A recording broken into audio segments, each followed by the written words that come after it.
नमस्कार। शिव पुराण में बताई गई कुंडलिनी यात्रा के इस सफर में आज हम अपनी आखिरी और सबसे अहम मंजिल पर पहुंच आए हैं।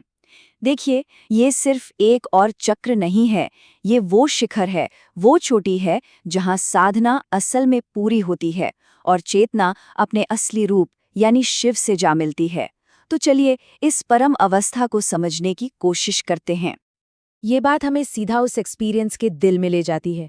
जरा सोचिए, एक ऐसी हालत जहां मन का सारा शोर, सारा कोलाहल एकदम शांत हो जाता है, जहां हमारी पहचान, हमारी सोच, हमारे शब्द सब कुछ पीछे छूट जाता है।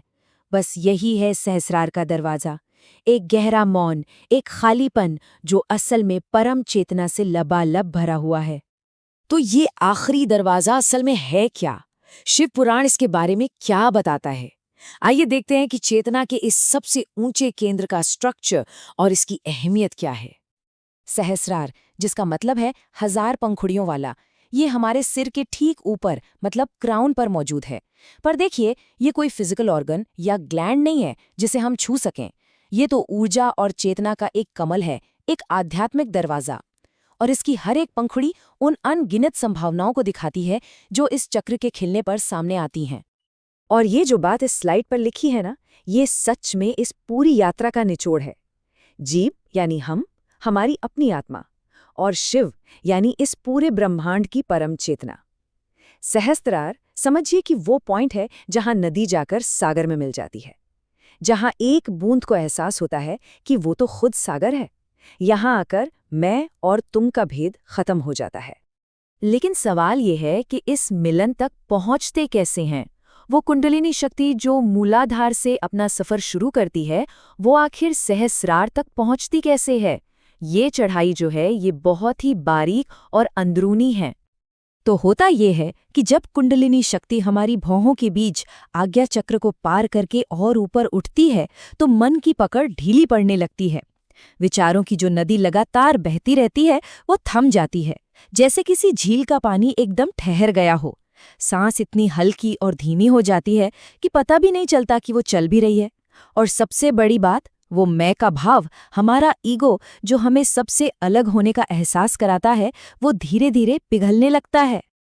अब जब अहंकार घुल जाता है और कुंडलिनी सहस्रार में दाखिल होती है, तो उस एक्सपीरियंस को भला शब्दों में कैसे बताया जा सकता है? ये लगभग नामुमकिन है, पर शिव पुराण कुछ इशारों से इसे समझाने की कोशिश करता है। साधक को अपने सिर के ऊपर एक ठंडी शांत रोशनी महसूस होती है, जैसे मानो चांदनी बरस रही हो। एक ऐसी गहरी शांति छा जाती है जिसे बाहर की दुनिया की कोई भी घटना भंग नहीं कर सकती। दिल में सबके लिए बिना शर्त करुणा का भाव उमड़ने लगता है, और मैं की जो छोटी सी पहचान थी वो खो जाती है, और चेतना इस पूरे ब्रह्मांड जितनी बड़ी हो जाती है। अब ये बात बहुत मजेदार है। हम सब अक्सर खुशी या आनंद को ही अपना सबसे बड़ा लक्ष्य मानते हैं, लेकिन शिव पुराण कहता है कि ये अवस्था सुख दुख से भी परे है। क्यों? क्योंकि सुख हमेशा दुख के साथ आता है। ये तो एक ही सिक्के के दो पहलू हैं, है ना? पर ये आनंदातीत अवस्था एक ऐसी स्थिरता है जहां ये सुख दुख का खेल ही खत्म हो जाता है। तो ये शिव चेतना असल में है क्या? ये हमारी पहचान में एक बहुत बड़ा बदलाव है। आमतौर पर हम क्या मानते हैं कि मैं ये शरीर हूं या मैं अपने विचार हूं, लेकिन शिव चेतना में ये समझ आ जाता है कि मैं वो हूं जो इस शरीर और मन को देख रहा है। मतलब चेतना करने वाले से हटकर देखने वाली यानी साक्षी बन जाती है। अच्छा, इतना गहरा बदलाव सिर्फ चाहने भर से तो नहीं हो सकता। इसके लिए कुछ खास हालात बनाने पड़ते हैं। शिव पुराण साफ साफ बताता है कि ये अवस्था किसी जोर जबरदस्ती या हट से हासिल नहीं की जा सकती। यहाँ पर एक बहुत ही सीधा साधा फॉर्मूला दिया गया है। भक्ति यानी गहरा प्रेम और सरेंडर, ध्यान यानी मन को शांत और एक जगह टिकाने की प्रैक्टिस, और वैराग्य यानी दुनिया के सुख दुख में उलझे बिना उनसे एक दूरी बनाकर जीना। जब ये तीनों धाराएं एक साथ मिलती हैं, तब सहस्रार का कमल अपने आप ही खिल उठता है। सहस्रार का अनुभव हो जाना एक बात है, लेकिन उस चेतना में हमेशा के लिए टिक जाना, स्थिर हो जाना, ये बिल्कुल दूसरी बात है। और शिव पुराण इस बात पर बहुत जोर देता है कि हमारा लक्ष्य कोई एक पल का अनुभव पाना नहीं, बल्कि एक स्थायी बदलाव लाना है।